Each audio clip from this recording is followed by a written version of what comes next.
Welcome to the show that punches you in the face with information. Welcome to the Enterprise Fitness Podcast. I'm your host, owner and founder, Mark Ottobre, and today I'm joined by two of our fantastic trainers, all the way from Ireland, Jason, and all the Frenchman himself, Shane O'Mac. Correct. Shane, today we are going to be going rapid fire nutrition questions with the guys. We thought it'd be a good idea to do it on camera. These guys are hungry for knowledge. Mm-hmm. They've got some great questions. So I know this show's going to go in every which direction. So strap in and enjoy. But before we get into the meat and veg of it, because it's a nutrition episode, meat and veg, haha. Jason, do you want to tell us a little bit about yourself for those who haven't seen you in the studio? Hi guys, my name's Jason. Been in the fitness industry for about 7-8 years. And I'm just new on the Enterprise team for about maybe 4 months now. Really excited to be here. Hi, I'm Shane. I'm from the island of Mauritius, represent. I speak French, I speak Creole. I've been in the fitness industry for 3 years now, but I've always lived and breathed fitness since I was young. Yeah, and I've been at Enterprise for, a month now? Yeah, pretty so young. You guys, but what they make up for, what you guys have so much, I was going to say, what you don't have any experience of, say, some of the guys who've been here, say James, like almost like 10 years, he's 8 years, I think. You guys make up with the enthusiasm. You guys are just awesome questions, seeing you on the floor, seeing you do what you do. And also, you just fit our culture like a glove. You're already giving Hemming shit, so big win. And you're giving me shit as well. It's great. I love it. All right, so let's get into the nutrition Q&A of what we've got in store for today. Who wants to kick us off? I know you guys did a rock, paper, scissors. Shane? Yep. All right, I'll go. But just before we begin, question. Would you rather be skinny with abs or jacked but fat? You asked me this before. Did? Yeah, no, you asked me a different one. The one you asked me before was, would I rather have big arms or big legs? And my answer to that was big legs. Why? Because if I have big legs, then I have got my own inner confidence, because then I can still squat heavy and deadlift heavy. Yeah. Whereas if I've got big arms, I know that I'm not really that strong. I just look strong. Really? Whereas if I have big legs, I know that I've got a strong lower back, strong core. Yeah. I know that I'm strong. And I've got that inner self-confidence, which will make me look bigger than I really am, because confidence shines. So that's my answer for that one. So big legs. But then you asked me, would I rather be skinny with abs or big but fat? Big but fat? Yeah. Like it's a choice. Definitely big but fat. You? I'd rather be skinny with abs. Oh, no way. Big but fat. Big but fat. I'll take that. You? Yeah, really? Definitely. 100%. What about inflammation? Yeah, but what kind of big? Yeah, we're talking like strong. When you say big but fat, I'm like strongman big, right? Right, like with a big belly and stuff. Yeah, well, if you're Eddie Hall, who really cares? Yeah, true. Yeah. I mean, he's trimmed down now, so he's all right. Yeah, I know, exactly. So you always have the option, if you're big but fat, you always have the option of trimming down. Yeah. So it's harder to build muscle. Well, you could argue the same thing with skinny, right? It takes a little bit of time to build muscle, but that's my personal preference. What feels heavier, 20 kilo of rubber or metal plate? So you're saying like the rubber plates or the powerlifting plates feel heavier? For sure, the powerlifting plates feel heavier because there's less of it. Yeah. But it's more compact. But it's the same when it's on the bar. But when you're holding the plate, because it's more compact, it feels heavier because it's a smaller disc. But okay. I like to use the Eleiko calibrated powerlifting plates for most things because they're calibrated. Okay. So when you pick up 25 kilos, it's exactly 25 kilos. Because that's what they're using in competition. If you went to go break a record, you'd be probably using Eleiko plates, right? Yeah. Cool. Yeah, Jason? Yeah, okay, I'll ask the first nutrition question then. Yeah, so what are your thoughts on mealtime for body composition? That's a really good question, mealtime for body composition. Look, what has been shown is that you can achieve your results in a number of different splits, whether it's 2 meals, 3 meals, 4 meals, 5 meals. So in the scheme of things, so long as you're equating for protein and equating for calories, where does it lie in terms of the hierarchy of importance, and do you need to do it? I would say it becomes more relevant as the psychology aspect of getting someone to stick to their nutrition and fit in with their lifestyle, because certainly you can have results any which way. I do prefer having feedings from the perspective of protein simulation, more smaller and regular feeds. Although there is evidence to show that you can have bigger feeds, and that also optimizes, because if you're having more space, it's one of those things you're still going to have over the course of the day. You're still going to have the same insulin response and protein synthesis. It's just the body's always chasing homeostasis and that hermetic adaptation, in the sense that it's always, if you undercompensate somewhere, it's going to overcompensate somewhere else. If you're steady consistently, so I think the biggest thing I would say for meal timing is that you get super consistent. So if you're going to do 3 meals, you stick to 3 meals for a period of time. If you're going to do 5 meals, you stick to 5 meals rather than do a week at 5 meals, a week at 3 meals, a week at 4 meals. I would stick to something, get your body, because that's the other thing about transit time as well, is it loves routine, it loves rhythm. So if you're constantly eating in the middle, this is why I don't like snacking. If you're eating in the middle of meals and just eating at random times, I'm a big believer, more so than meal timing, I'm a huge advocate of routine and setting up structure around people's diet. Then the question, is it better to do 3, 4, 5, 6? And I don't think that's as relevant as setting up an initial structure of this is how many days, this is how many times you eat, and then again, making sure that you equate for protein, making sure you equate for calories. Those 2 things, for sure, are going to have a big impact on your body composition. How you split that, much less. The only other caveat I'd say to that is if you do train very hard, you would be looking at, because weight training is an anaerobic exercise, right? Like you're going to get yourself into a hole, like you're going to use up energy. So making sure that you are fueling your workouts and not lightheaded in the middle of a set. So perhaps there's going to be workout nutrition, like pre-carbs, post-carbs, pre-carbs, intra-carbs, post-carbs. So that's where as long as your nutrition and meal timing is supporting your workouts, then I don't really see how you structure that as much of an issue. Yep. Yeah. Question. While we're on meal frequency, is there such a thing as too many meals per day? You can always take things to the extreme, right? Well, like 10 meals? Yeah. I think depends what they constitute as meals, right? I think probably the dumbest diet that I've done ever. I actually haven't shared this story on the podcast because it's so dumb. But before I competed at the Victorian show in 2005, I got this diet off a guy who was a former Mr. Australia. But basically the diet was, it was 45 eggs a day. That was all you ate. Raw? Well, you didn't eat them raw. So you put 45 eggs into a pan. So you made like a massive omelette, quiche almost, right? So it's like 45 eggs, or actually only 5 yolks. So it was 5 yolks, 40 egg whites, chop up a heap of vegetables in it, and chop that up into 8 pieces. And there we 8 meals every day. And I did that for 2 weeks. So that was a protein intake, but what about the carbs? That was it. That was it. I was like 600-700 calories. That's an easy meal prep, though. It was very hard 2 weeks, tell you that much, right? Yeah. Surprisingly, it didn't look that bad, right? Like I didn't look too bad. It didn't flatten out as much as I thought I would.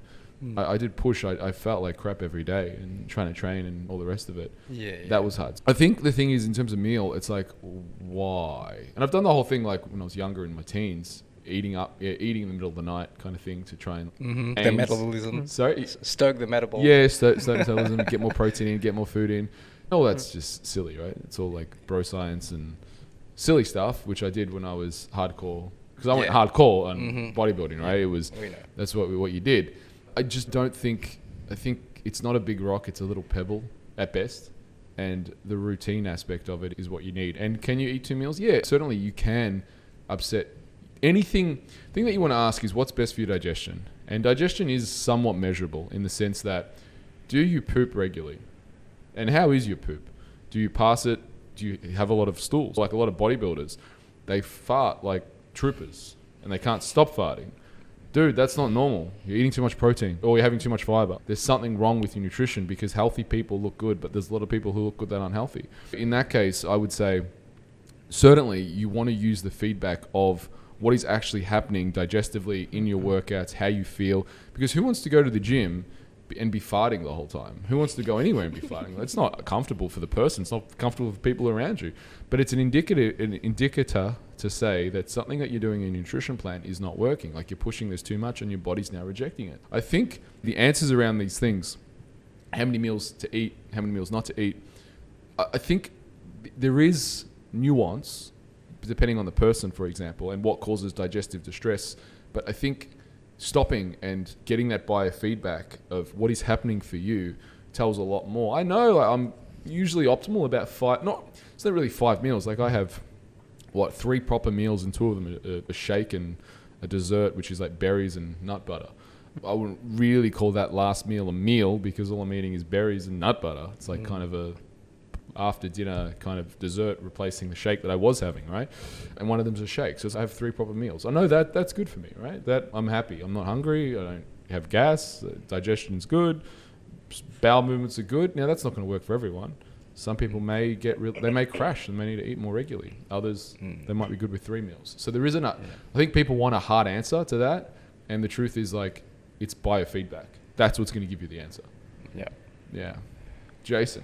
Yeah, perfect. Just on that note as well. So we're talking about meal timing and stuff. What's your opinion on calorie timing? Calorie timing. Calorie timing. So we work out, and let's say our anabolic window stays open for a day or 2. Would you distribute the majority of your calories after your workout and even into the next day? Or would you even bother with that?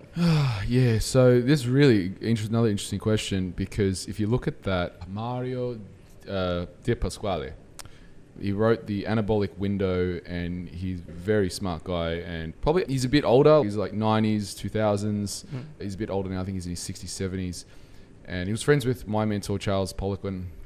Anyway, the guy published a lot of fascinating stuff. And one of the things was debunking the anabolic window. And he showed that, and number one, he pointed out that the anabolic window, people conflated it and showed that it's all related to glucose. So you definitely can increase the amount of glucose that you uptake after training. That's true. So if the goal is to refuel the glycogen inside the muscle, then ideally, yeah, you are going to do that after the workout, because you're going to be more sensitive. Insulin is more sensitive. The glucose receptor cells are more sensitive to uptake the glucose and carbohydrate. So that's true. But that doesn't mean the anabolic window, or you're going to synthesize more protein directly straight after. So what he found in his research was that the window, as you said, stays open for actually days, and you can actually increase the amount of overall nutrients that you're taking. It's interesting. I will say, that's looking at research and saying, where does this come from? There's the endurance athletes, which it was originally based on, and then there's bodybuilders who want to perform. I think then you just also have to use principle first based thinking, in the sense that if I do want to put on size, there are only so many hours in a day that I can eat. And if I eat a big meal, I just ate before this podcast, I'm probably not going to want to eat until 6 o'clock, 5 o'clock, like 7 o'clock, right? I've just eaten. If I'm purposely not eating to keep a window open, then I might not hit my calories at all for that day, which then means I'm not going to put on size. So I think you need to have a pragmatic approach to things, because it's not just, like when you say, most people who are trying to put on size, they're just not eating enough of a good food, like equating for that protein goal, because protein is hella filling, right? I think from that perspective, timing calories, do you want to have a little bit more post-workout? I think overall, my conclusion is yes. The answer is yes. I think your body does distribute it better, and also just common sense would tell you you're able to refuel, recover faster, hit into the parasympathetic mode, rest and digest. It makes sense. Like, everything makes sense to eat straight after a workout, or eat close to after a workout to get you back into recovery mode, so you can optimize for the next workout. I don't know if that answers your question though. No, it does. Yeah. Yeah, I don't really put too much credence onto it, other than making it fit a lifestyle. And yes, if I'm working with a competitor, say Shane, who do everything to the absolute detail, yeah, for sure he's going to have a bigger carb meal after that workout. But not because I'm trying to time calories, but because of the other factors of what it does to the nervous system. If I give him more carbs, it's going to induce rest and digest. More carbs is going to help lethargic. That. So he's going to relax. It's going to lower cortisol. It's probably the big one. It's going to help lower cortisol because it's going to increase insulin. So those things, anabolic. And that's what I'm wanting to do after a workout. So it's not, I'm just trying to give you calories after the workout for calories' sake, but it's the flow-on effects as well. And I find personally, people do recover better, and I recover better by having more food after. I feel better. If that's a guide for nothing else, if I feel better, then I'm going to train harder, right? Yeah. Shano. Yep. Quick question. When I was reading the Enterprise Diet, I saw that you wrote an empty calorie. So my question is, what is an empty calorie? That's define empty. For those who don't speak French, he said empty calorie, not anti-calorie. It wasn't that bad. Come on. To be honest, man, I didn't know what the hell you were talking about. Lucky I knew what he meant. He said empty calorie. So what I'm referring to as an empty calorie is, imagine going, I'm guessing you've, what is it, cupboards at home, right? Yeah. Yeah, so if you have cupboards at home, imagine getting like big boxes, like those boxes that we have there that come for our supplements, right? And just filling up your cupboards with empty boxes. Okay. All right, you've got a cupboard and say this is your house or your body, and you're filling it up with empty boxes that my chair that don't really they can hold things, but there's nothing in them. That's what I mean by empty calorie, in the sense that there's no nutrients associated with that calorie. An empty calorie, for example, would be a donut or sugar, for example. You could have sugar. There's no nutrients in sugar. It's empty. Or you could have the same calorie, say, from salmon, and you're getting protein, you're getting fatty acids, you're getting a whole plethora of nutrients. You can have vegetables, you get a whole plethora of fruits, potato, anything else. Sugar is empty in the sense. So junk food, like Coca-Cola, you look at, say, 100 grams of Coca-Cola or 100 calories of Coca-Cola versus 100 calories of steak. The 100 calories of Coca-Cola doesn't have any of the nutrients that, say, the 100 grams of steak would have.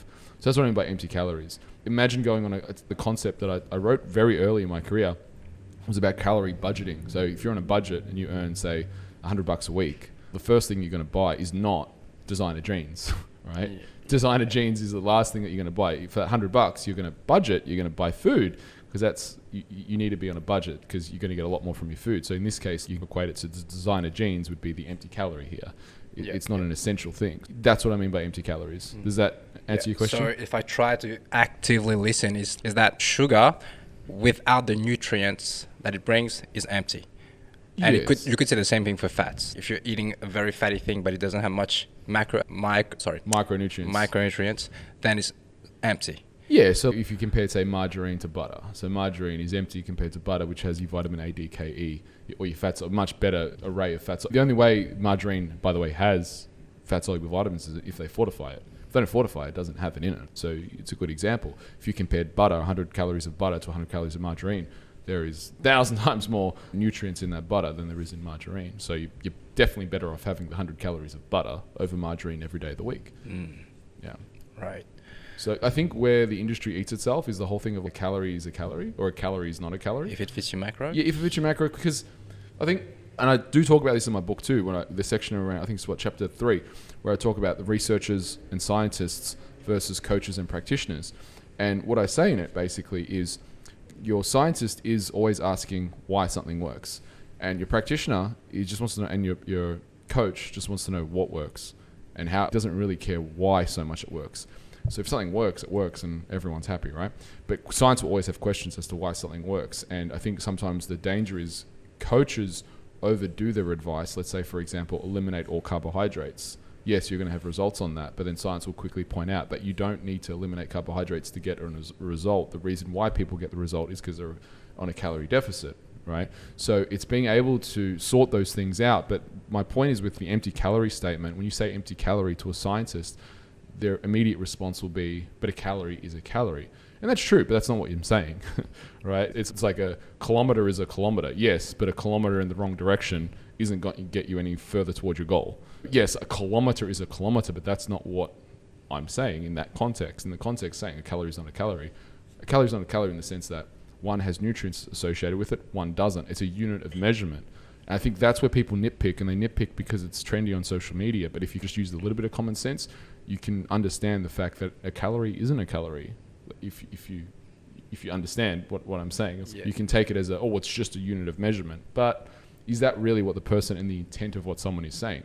When I say it, no, I'm not talking about, say, a unit of measurement. I'm talking about how to budget people's food better and search for foods that are nutrient dense as a way to implement better advice so people are able to live better lives or have better nutrition so they get better results. Right. Yeah. Shane? Yeah. Jason? You were close. 50-50. Who's this side? You're this side. It's close. We're going to be one or the other. Yeah. Just so, since we're talking about if it fits your macros, I want to talk about basically macro ratios. Does it really matter if you have, say, 30% of your calories come from protein, say 20% or 40% from fats, and then the rest then from carbohydrates? If you're getting enough, does it actually matter if those macros are different? Yes, it does matter because it will affect how people feel and their body composition. The first thing you need to equate for is protein. Protein across the board will definitely impact body composition and how much muscle. What's been shown muscle loss, I think it's once you start getting below that like 20% of someone's diet. Now that's not saying someone's training. That's just if you get below that 20% of someone's diet, or they generally will start to lose muscle mass and body composition will be affected. If you are someone who wants to grow muscle and maintain, then you're probably looking around at least 33% of your diet at kind of a minimum. You'd base it off your body weight times anywhere from like 1.6 generally accepted to around like 2.6. You can go as high as 3 if calories are really low to maintain lean muscle mass. And there's also studies that show 4 times body weight and with no harm, no effect, so long as you don't have any pre-existing kidney issue. But if you're healthy, it's fine to go that high. But generally what I would use for most people is around 2 to 2.5, 2 to 2.4 generally. Once you set that calorie, and that's going to be dependent upon obviously how much you train, how hard you train, how big you want to get, personal preference for food as well, and then also carbohydrates. Carbohydrates are protein sparing.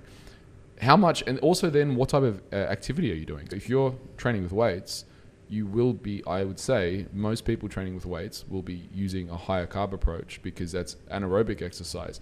Where does keto come in? Keto is actually pretty good for endurance athletes, believe it or not. There's a lot of research shows that, and also it makes sense because you just consume more food. It's not to say you're going to go absence of carbs, but there's a lot of very successful endurance athletes that have gone keto, or not keto, just higher fat, not strict keto, but higher fat that has worked for them.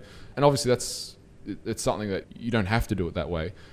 The keto aspect of someone's diet, where I'd recommend keto, is if you have epilepsy. There's actually a lot of research to show that epilepsy is, it's not an intolerance, but when it comes to pathways, there's an inhibited pathway in the brain of glucose. I can't remember where it is, but basically that essentially induces seizures. So there is a lot of research that shows that if you're epileptic and you have seizures, a keto diet's definitely the way to go. That's where I'd apply a keto diet pretty much exclusively. Oh, actually, the only other time I'd apply a keto diet is if you have a dysbiosis or overgrowth of bad gut bacteria, which would then be applied temporarily and then you'd also have to go treatment at the same time of killing the bad bacteria and reflourishing the good. And that the reason for that is because bacteria grows on glucose and sugar. So you need to starve the bacteria to kill it off so it doesn't proliferate. So they're really the only times that I like keto. There are obviously people who find it as a preference, but the reason why I say that, I should preference with this, if you just look from a biological point of view, or biology point of view, 1 molecule of ATP equals, 1 unit of glucose equals 32 to 36 units of ATP. So it is the preferred energy source of the body for that reason. You're just going to make a whole bunch more ATP from glucose than you are from fat, which is inefficient in a sense. So that's why I say if you're weight training, especially around your weight training, you want to make sure you have your carb. And even guys who are like cyclically keto, and they do this kind of things, or who might have their percentage of fat higher and their carbs lower, they're still timing their carbs around, or they will time their carbs around their workout for the fact that they aren't able to train and get a pump and all these other things if carbs are too low. To answer the question directly, you need to equate for calories, for sure. You need to, and some people find it easier by having higher fat because they just get satiated. But if body composition is the goal, you need to factor the protein. Protein comes from the Greek word prime importance, or proteus, which means prime importance. So you need to factor in protein first, and then how you make up the fats and carbs can be personal preference. Personally, I like a kind of a mid-split, like an iso split, so 33, 33, 33. Most people do well like that, but you also get people who need super high carb diet or a slightly higher fat diet. And then it also can be seasonal as well for people. Mm-hmm. Yep, perfect. Shano. Yes. I love my Asian food. And so my question is, what are your thoughts on MSG? What is it? Monosodium glutamate. So it's been I've been highly contested. I haven't looked at it for years, but it's been pretty highly contested as to its role. My understanding last time I looked at it, because I didn't actually write about this in the book at all, so I didn't really get into it much, but they use it as a food additive to make it more addictive most of the time. Monosodium glutamate is a pathway in the brain, and it can, when overstimulated, can create, I believe, more of a alert kind of excitatory, addictive kind. Not addiction is the wrong word, but you want more of it, right? It creates that effect, almost like a dopamine hit. Obviously, in terms of food, I believe it's one of the additives they make to make food more moreish. So people say, for example, if you're having like potato chips or something like this, food manufacturers may add that in to make the food a bit more delicious, a bit more robust, and have a bit more flavor. But then it also has the thing in the brain, because the monosodium glutamate pathway is neural stimulating and can be neural excitatory. Which, yes? My question is, would you use that as pre-workout then? Well, no, because it's not sodium. No, I'd use sodium. No, I would use. You could use bicarbs pre-workout. I would use electrolytes in your body. Definitely not. I definitely. You mentioned the pathway in the brain makes you feel more excited, so that's why. I don't know enough about that to really comment to say, but I would use caffeine. I wouldn't be using monosodium. It's not in a good way. In a sense, monosodium glutamate, not in a good way. It can stimulate. My understanding is stimulate pathways too much that it essentially causes them to die off. Yeah. It become desensitized, which is what you don't want. So yeah, it's not like a pre-workout that's good. No, pre-workout I would use electrolytes. The KTS solutions I think are the best electrolytes on the market because of the fact that they were formulated with a 1 to 1.6 ratio of sodium potassium, which is what you'd find in the human body. So Mark Schaus, who formulated, he also added bicarbs is very good because obviously weight training is going to cause acidity, and the bicarbs help you become more alkalinic, which means that if you are more alkalinic going into a set, you should be able to get out more reps because the acid is usually where people stop that drop off. And if you can that's where like bicarbs before a workout can actually be good to switch you into being a bit more alkalinic. Although you don't want to have it too late at night because you do want to be slightly acidic going to bed. But anyway, that's probably a lot more than you're talking about. So yeah, I would avoid it. I wouldn't be recommending it to people. But I think if you went out for Asian food and it was in it, I wouldn't stress either. So long as 95% of what you're doing is on track. If it's like your one meal a week is Asian food and has MSG in it, I wouldn't let it So you out. wouldn't add it to your own food? No, I definitely wouldn't add it to my own food. As a regular, no way.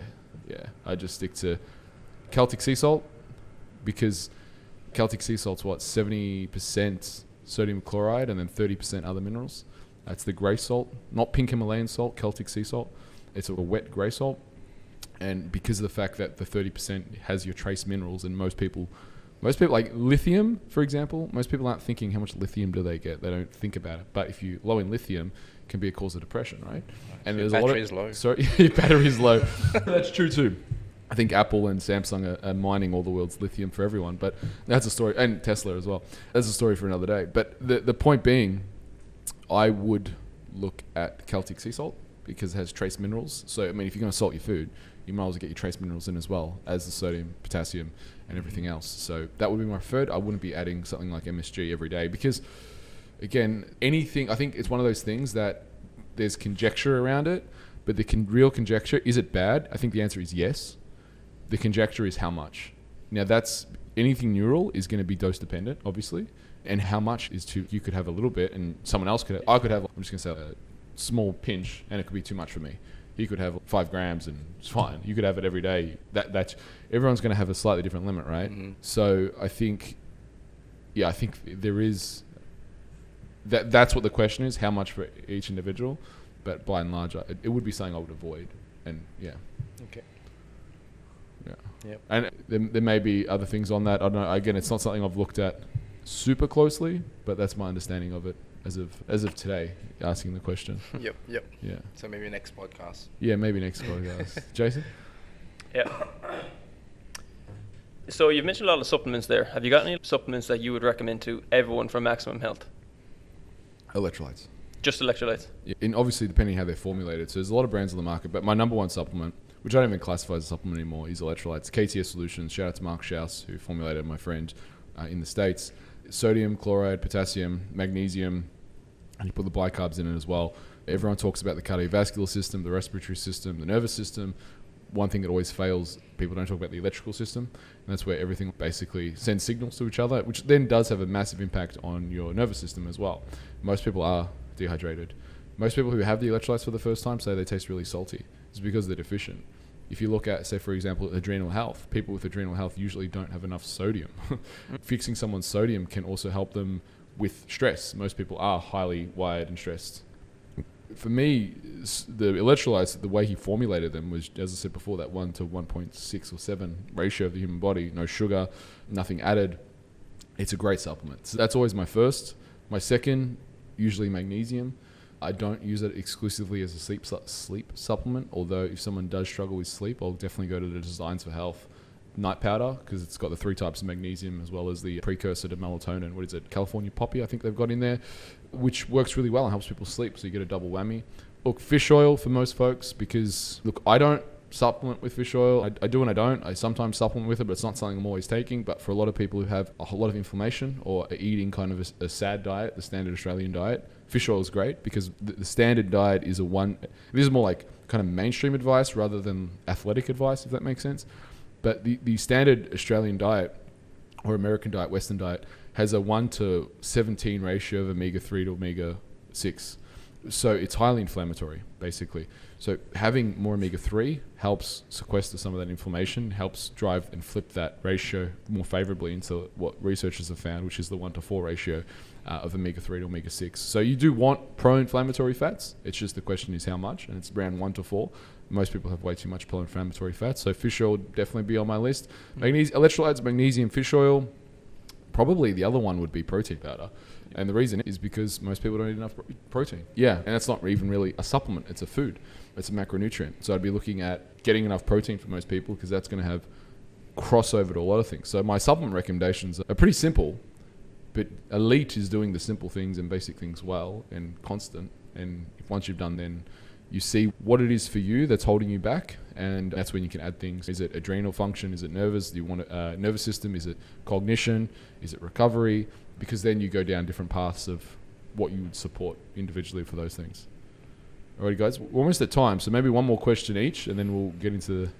Yeah, I have a question. Since we are on salt, let's say someone goes to a restaurant and after finishing eating, he says that he's super thirsty.